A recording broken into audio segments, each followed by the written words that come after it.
നമസ്കാരം, ഞാൻ ബൈജു ലൂക്കോസ്. ഞാൻ ഇന്ന് നമ്മുടെ തിരൂർ തുഞ്ചൻ സ്മാരകത്തിലാണ്. അപ്പോൾ നമുക്ക് ആ തുഞ്ചൻ സ്മാരകത്തിൻ്റെ ആ ഒരു കാഴ്ചകളൊക്കെ നമുക്കൊന്ന് കാണാം.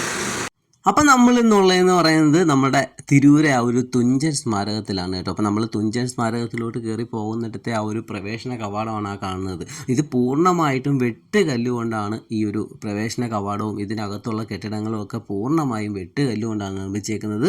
ഈ വെട്ടുകല്ലുകൊണ്ട് നിർമ്മിക്കാനുള്ള പ്രധാനപ്പെട്ട കാരണം എന്ന് പറയുന്നത് കേരളത്തിൻ്റെ ആ ഒരു പഴമ നിലനിർത്തുന്നതിന് വേണ്ടിയിട്ടാണ് ഈ ഒരു തുഞ്ചൻ സ്മാരകം വെട്ടുകല്ലുകൊണ്ടൊക്കെ പണി കഴിപ്പിച്ചേക്കുന്നത്. അപ്പോൾ നമ്മൾ ആ തുഞ്ചൻ സ്മാരകത്തിൽ കയറിയിട്ട് നമ്മളിങ്ങനെ ഇടത് സൈഡിലോട്ട് ചെല്ലുമ്പോഴത്തേക്കിന് അവിടെ ഇങ്ങനെ ഒരു കിളിയുടെയും ഒരു എഴുത്ത് താളിയുടെയൊക്കെ പ്രതിമ അവിടെ ഇങ്ങനെ പണി വെച്ചേക്കുന്നത് നമുക്ക് കാണാൻ പറ്റും. നമ്മുടെ ഈ എഴുത്തച്ഛൻ്റെ കവിത ചൊല്ലിക്കൊടുത്തത് തത്തയാണെന്നാണ് ആ ഒരു വിശ്വാസങ്ങളൊക്കെ വരുന്നത്.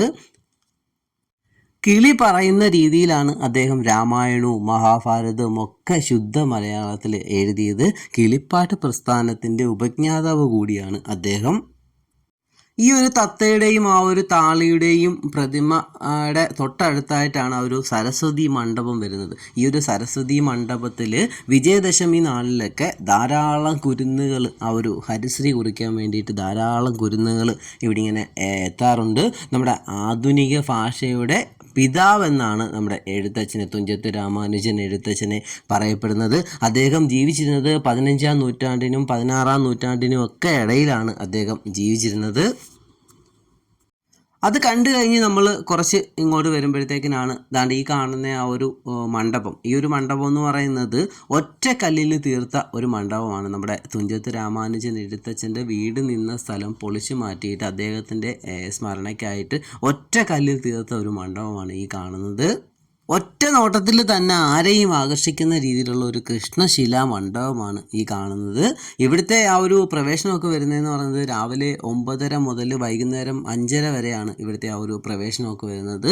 നമ്മുടെ ഈ തുഞ്ചൻ സ്മാരകം സ്ഥിതി ചെയ്യുന്നതെന്ന് പറയുന്നത് നമ്മുടെ തിരൂരിൽ നിന്നും ഏകദേശം ഒരു 1.5 കിലോമീറ്റർ അകലെയായിട്ട് തൃക്കണ്ടിയൂർ എന്ന് പറയുന്ന ഒരു സ്ഥലമുണ്ട്. അവിടുത്തെ ഒരു തൃക്കണ്ടിയൂരിനടുത്തെ അന്നര എന്ന് പറയുന്ന സ്ഥലത്താണ് നമ്മുടെ ഈ തുഞ്ചൻ സ്മാരകം സ്ഥിതി ചെയ്യുന്നത്.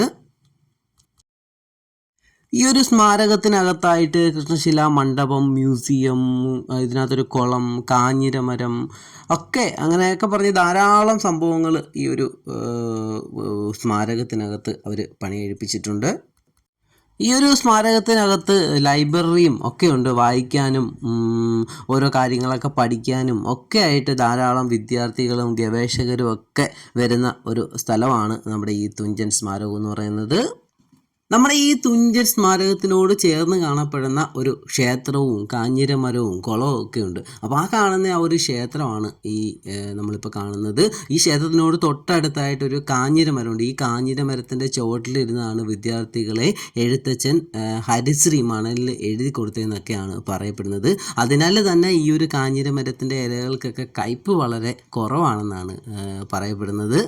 അപ്പോൾ താണ്ടെ അതിൻ്റെ തൊട്ടടുത്തായിട്ട് കാണുന്ന ഒരു കുളമൊക്കെയാണ്. അപ്പോൾ ഈ കുളത്തിലൊക്കെ ഒരുപാട് മീനുകളൊക്കെ ഞങ്ങൾ വന്നപ്പോൾ ഇങ്ങനെ കിടപ്പുണ്ടായിരുന്നു കേട്ടോ. അപ്പം നമ്മുടെ ഈ വിജയദശമി നാളിൽ നമ്മുടെ കേരളത്തിൻ്റെ വിവിധ സ്ഥലങ്ങളിൽ നിന്ന് ധാരാളം കുട്ടികൾ, വിജയദശമിയാണ് ഇവിടുത്തെ ഒരു പ്രധാനപ്പെട്ട ദിവസം എന്ന് പറയുന്നത്, ധാരാളം കുട്ടികൾ ഇവിടെ ആ ഒരു ഹരിശ്രീ കുറിക്കാൻ വേണ്ടിയിട്ട് വരും. അപ്പം നമ്മൾ വന്ന ദിവസവും കുറച്ച് ആൾക്കാരൊക്കെ ഉണ്ടായിരുന്നു ഇവിടുത്തെ ആ ഒരു കാഴ്ചകളൊക്കെ കാണാൻ വേണ്ടിയിട്ടും ഇവിടുത്തെ ആ ഒരു മ്യൂസിയത്തിലും ഒക്കെ വരാൻ വേണ്ടിയിട്ടൊക്കെ ധാരാളം ആൾക്കാരൊക്കെ ഉണ്ടായിരുന്നു.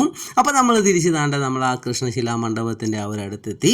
അപ്പം നമ്മുടെ ആ ഒരു തുഞ്ചൻ സ്മാരകത്തിൽ നമ്മൾ വന്ന ആ ഒരു വീഡിയോ നിങ്ങൾക്ക് ഇഷ്ടപ്പെട്ടെന്നായിരുന്നു. അടുത്തൊരു വീഡിയോ ആയിട്ട് നമുക്ക് വീണ്ടും കാണാം. ബായ്.